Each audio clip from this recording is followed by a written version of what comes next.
Captain Drew Halstead froze in his kitchen as a notification ping broke the morning calm. Madison's tablet lit up on the granite counter. The shower upstairs was still running.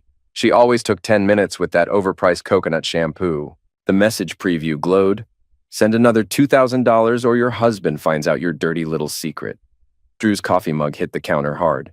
He'd been gone 3 days on a logistics mission to Nellis, and somehow $5,000 had vanished from their joint account. Coincidence? Just helping Sarah with her rent, Madison had said that morning, not meeting his eyes. Military wives look out for each other. But Drew knew every military wife in their circle. There was no Sarah. The tablet buzzed again. Don't test me, Madison. I have photos. Drew memorized the phone number, local area code. He stepped back as the shower shut off upstairs. Honey? Madison's voice drifted down. Did you say something? Just talking to myself, Drew called back, his voice betraying nothing. Coffee's ready when you are. But as he listened to her moving around upstairs, Drew was already planning, methodically, the way he'd been trained. The next morning at Peterson Air Force Base, Drew spread 6 months of bank statements across his desk. The pattern was clear. Small transfers at first to ST Services, then larger amounts. Last week's $5,000 withdrawal completed the picture. His phone buzzed. Madison. Going to lunch with the girls. Back around 3. Love you. Drew called his IT friend Marcus. I need a GPS tracker, something small. Military grade. 20 minutes later, Drew installed a quarter-sized device into Madison's oversized leather keychain. She'd never noticed the extra weight. That evening, Madison was unusually attentive. Cooking his favorite meal, wearing that blue dress, touching his arm constantly. Classic deflection behavior. How was your day? She asked, refilling his wine. Routine. Yours? Same old drama with the wives' club. Her laugh sounded forced. Sometimes I think we're all just playing house. Drew studied her face. Is everything perfect, Madison? Fear flickered across her features before the smile returned. Of course. Why? No reason. Just wondering if there's anything you want to tell me. Madison's hand trembled as she reached for her water. Like what? Like why you're lying about the money. The silence stretched like a tripwire. Madison's breathing became shallow. I don't know what you mean, she whispered. I'll ask you one more time. Where did the money go? Madison's eyes filled with real tears this time. It's complicated. Uncomplicate it. She stood abruptly. I can't, not yet. Please, just trust me. Trust. Something sharp entered Drew's tone. Trust is earned, Madison. Right now, you're bankrupting that account too. She fled upstairs, leaving Drew with tactical calculations. Phase 1 complete. Now came surveillance. The GPS tracker painted a clear picture over the next week. Normal patterns, commissary, nail salon, Starbucks, except Tuesday afternoon. Drew watched the blinking dot move to the Desert Winds Motel and stay for exactly 2 hours and 17 minutes. Thursday, same thing. Friday, Drew took a half day and drove there himself. He parked behind semi-trucks and waited. At 2:47 p.m., Madison's white Camry pulled in, followed by a black Chevy Silverado. Drew recognized the driver, Kyle Tripp, a defense contractor who worked base supply logistics. Married to Serena, about Drew's age, with an easy smile that probably got him out of speeding tickets. Kyle walked to Madison's car, leaned down, and kissed her. Not friendly, familiar and hungry. Drew gripped the steering wheel until his knuckles went white but didn't move. Just watched as his wife and her lover walked into room 127. 2 hours and 23 minutes later, they emerged. They kissed again before Madison drove away, leaving Kyle to make an increasingly agitated phone call. Drew waited until both vehicles left, then approached the motel office.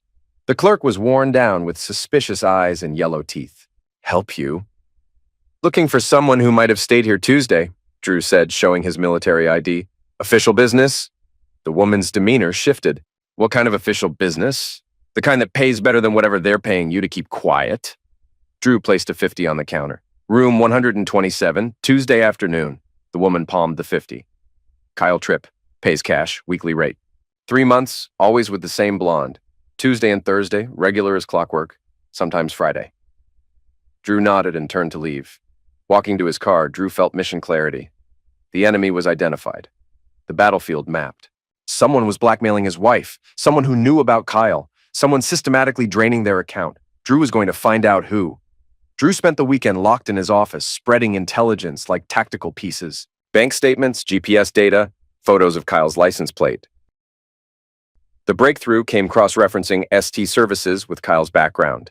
Kyle Tripp, married to Serena Ann Tripp, ST Services, Serena Tripp. Drew pulled up Serena's social media. Pilates instructor, wine enthusiast, devoted military wife, according to Instagram. But recent posts had an edge. Passive-aggressive quotes about loyalty and betrayal. Photos of expensive purchases with captions about treating herself and new beginnings. A woman whose world was falling apart, fighting back. Monday morning, Drew got Kyle's employment records through base security. Falcon Ridge subdivision, 20 minutes from base. Nice houses, manicured lawns, support our troops magnet on the mailbox. Drew drove through that evening, noting layout, street patterns, blind spots. Serena's white Mercedes was in the driveway. 20 minutes later, Serena emerged in yoga pants and a tank top. Drew followed her to a coffee shop called Grounded. Serena sat alone at a corner table, laptop open, furiously typing. Drew ordered black coffee and positioned himself to see her screen. She was composing an email. Subject line: final payment. Drew caught fragments. Told you this would end. My patience is exhausted. Consequences for both of you. When Serena left, she drove to FedEx and spent 10 minutes at a computer terminal, leaving with a small package. Drew approached the young clerk. Military discount. He showed his ID. Yes, sir. What can I help you with? The woman who just left, blonde, Mercedes, did she print something? The clerk looked nervous. I can't really discuss. Drew leaned closer. She's involved in a security matter. I just need to know what kind of documents. Photos, the clerk said reluctantly. Maybe 30 or 40 prints, and some kind of letter. Drew nodded and left with his pulse hammering. Photos, letters, final payment. Serena Tripp wasn't just blackmailing Madison. She was escalating. Tuesday arrived with storm clouds building over the mountains. Drew sat outside the Desert Winds Motel watching through binoculars. Madison arrived first, clearly agitated. When Kyle's Silverado pulled up, their conversation through her window looked heated. Kyle gestured frantically, shaking his head. Madison was crying. Finally, they went inside. Drew waited 15 minutes, then walked to the office. The same clerk was behind the counter. They're fighting today, she said without being asked. Who? Your blonde and her boyfriend. Usually lovey-dovey, but today they're going at it like cats and dogs. Drew handed her another 50. I need to get closer. What room adjoins 127? 126 is empty, but I can't just... You can and you will, Drew said with command authority. National security? Room 126 smelled of cigarettes and industrial cleaner. Drew positioned himself against the adjoining wall and listened. Voices were muffled but audible. Told you this would happen, Kyle's voice, angry and desperate. You said she was bluffing, Madison, tearful and furious. How was I supposed to know she had photos? Christ, Madison, she's been following us for months. What do we do now? She wants 10 grand or she's sending everything to Drew. Talk to her, lie to her, make her believe we're not lovers anymore. She won't stop with 10,000. This is just the beginning. Footsteps, then Madison's voice, cold and calculating in a way Drew had never heard. Then we stop her first. What do you mean? Kyle asked after a pause. I mean, we make sure she can't hurt us anymore. Madison, you can't be serious. Dead serious. She wants to play games? Fine. But I'm not losing everything because your wife can't handle being cheated on. Drew's blood turned to ice. He was listening to his wife plot someone's end, in a cheap motel room with her lover, discussing permanent silence. Drew slipped out and walked to his car on unsteady legs. Everything he thought he knew about Madison was crumbling. His phone buzzed. Madison, working late tonight. Don't wait up. Drew typed back, no problem. As he drove home, Drew was planning his next move. He wasn't dealing with just an affair anymore. He was dealing with conspiracy. If Madison and Kyle were planning to hurt Serena, Drew needed to act fast. Not to save his marriage, that was already ended, but to save a life and ensure justice. Drew's house felt like a crime scene. Every familiar object now seemed evidence of a lie. He poured bourbon and researched everything on Serena Tripp. According to Instagram, she taught Pilates at Serenity Fitness and had a class every Tuesday at 7 p.m. It was 6:15. Drew grabbed his keys. He waited in the parking lot until class ended and students filed out. Serena was last, carrying yoga mat and water bottle, moving with exhausted grace. Mrs. Tripp? She spun around defensive. Yes? Drew stepped into the neon light. I'm Captain Drew Halstead. We need to talk. Recognition flickered, followed by fear. I don't know who are you. My wife, your husband, the money you've been demanding, the photos you've been threatening to release, and the conversation I overheard at the Desert Winds Motel 2 hours ago. Serena went white, looking for escape routes. Are you wearing a wire? No, I'm here to warn you. Warn me about what? Drew stepped closer, noting her shaking hands. Madison and Kyle are planning to hurt you. Seriously hurt you. They're not going to keep paying, and they won't let you keep threatening them. Serena's laugh was bitter. So you're here to save me, the woman blackmailing your wife?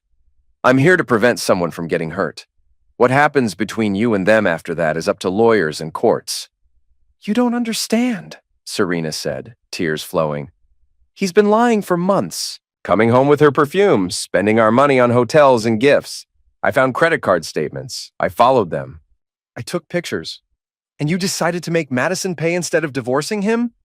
Divorcing him doesn't give me back 3 years I wasted believing his lies. It doesn't compensate for the humiliation of knowing half the base wives were laughing behind my back. She broke off, sobbing, all pretense gone. Drew waited until her breathing steadied. How much have you collected? 12,000, she whispered.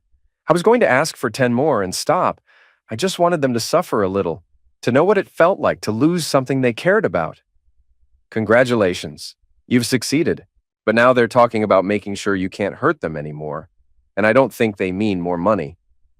Serena looked up with red-rimmed eyes. What do you mean? You need to go to the police. Tonight. Tell them everything. The affair, blackmail, threats. Get it on record before something happens. But I'll be arrested for extortion. Maybe, but you'll be alive to face those charges. Drew pulled out a business card and wrote his cell number. When you talk to police, tell them I'm willing to testify about what I heard today, the conversation about stopping you permanently. Serena took the card with trembling fingers. Why are you helping me? I've been tormenting your wife.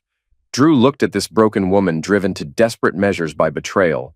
Because nobody deserves what they're planning. And sometimes doing the right thing matters more than personal loyalty. He turned to leave, then paused. Mrs. Tripp, if you don't go to police tonight, I will. And I'll tell them everything I know about all three of you. Drew drove home through the gathering storm. When he reached his driveway, Madison's car wasn't there. According to GPS, she was at Kyle's house. His phone rang at 11:47 p.m.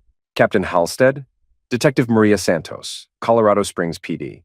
We just had an interesting conversation with Serena Tripp. She says you suggested she contact us? Correct. We need you to come in tomorrow morning. There are serious allegations and your testimony could be crucial.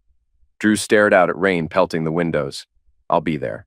One more thing, Captain. Where is your wife tonight? Drew checked GPS. Madison's dot was still at Kyle's house. I believe she's with the other subject of Mrs. Tripp's complaint. Kyle Tripp? Yes. Pause. Captain, we're sending a patrol car for a wellness check on Mrs. Tripp. Based on what she's told us, we believe she might be in immediate danger. I think that's wise, Detective.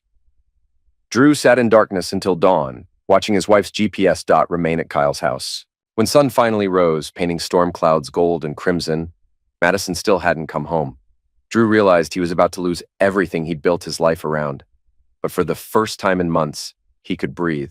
The Colorado Springs PD interview room smelled of burnt coffee and disinfectant. Detective Santos was compact with intelligent eyes and no-nonsense demeanor. From the beginning, Captain Halstead, she said, activating a recorder. When did you first become aware of your wife's affair? Drew recounted everything methodically. Missing money, anonymous messages, surveillance, the motel conversation. Santos took notes, occasionally clarifying, but mostly listening with focused attention.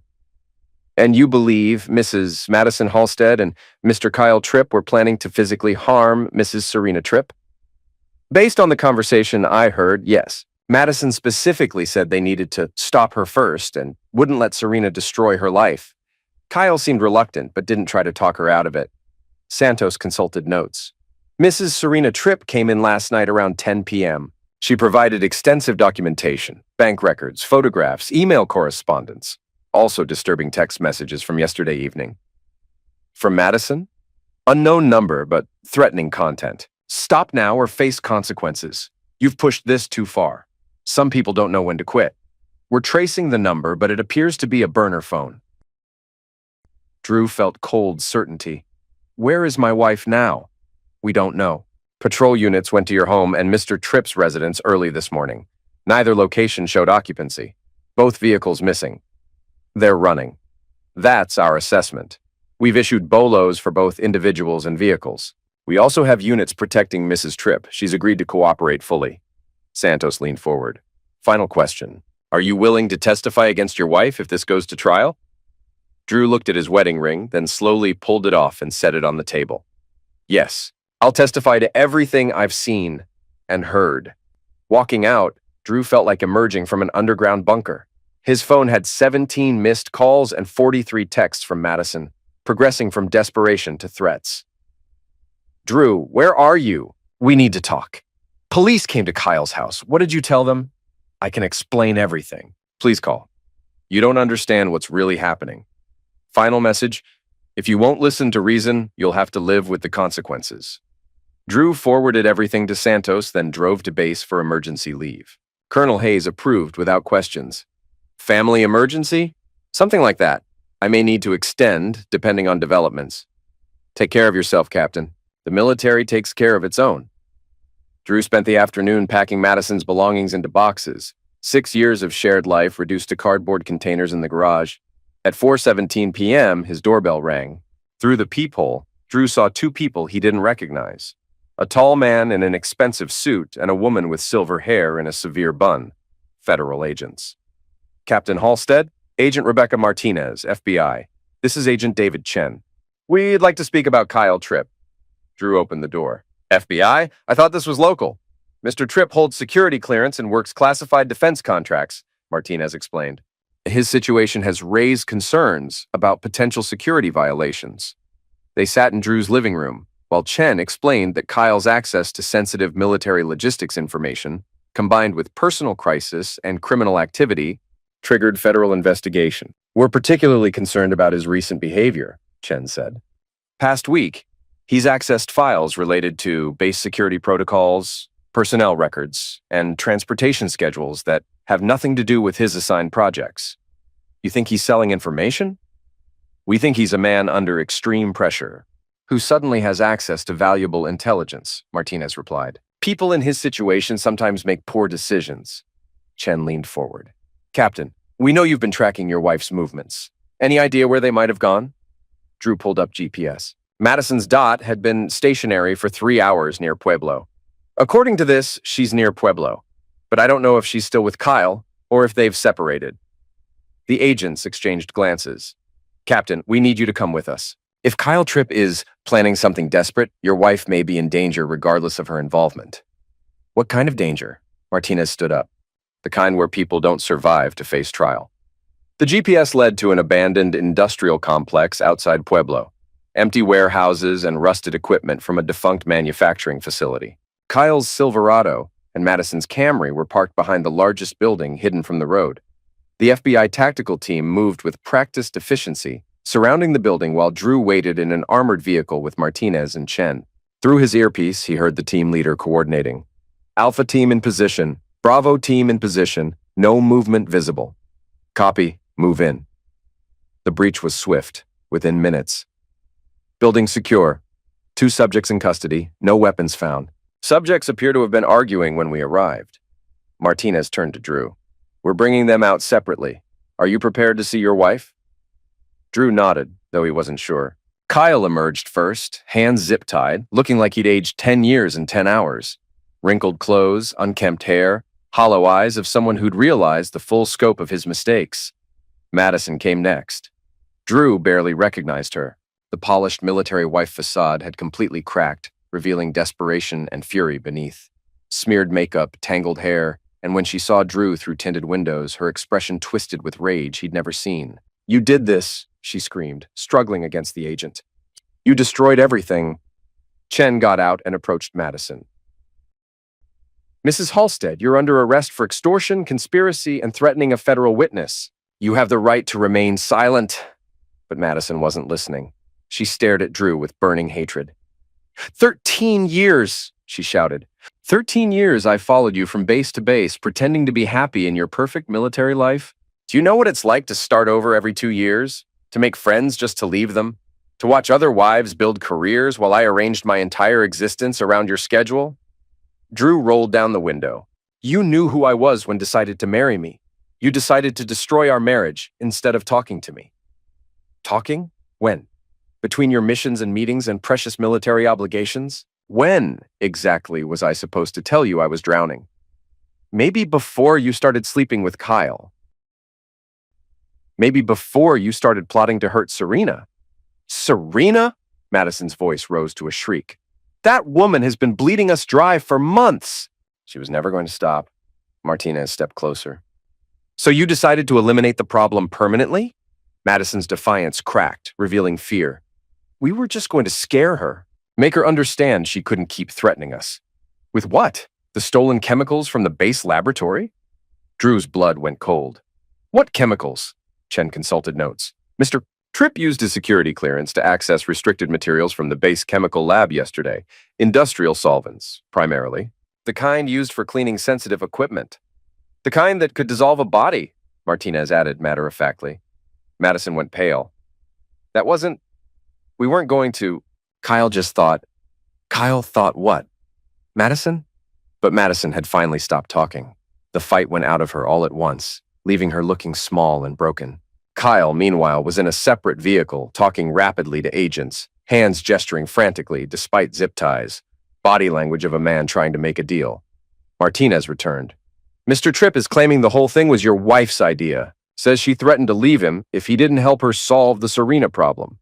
He's offering to testify against her for a reduced sentence. Drew watched his wife being loaded into a federal transport, head bowed, shoulders shaking. 6 years of marriage, shared dreams and quiet moments and future plans reduced to this criminal conspiracy that destroyed everything they'd built. What happens now? Now they face federal charges. Conspiracy to commit harm against a federal witness, theft of government property, extortion, and depending on what we find in communications, possibly conspiracy to commit murder. Drew closed his eyes. And Serena? She'll face charges for extortion, but likely get a plea deal for her testimony. Her lawyer is already working with prosecutors.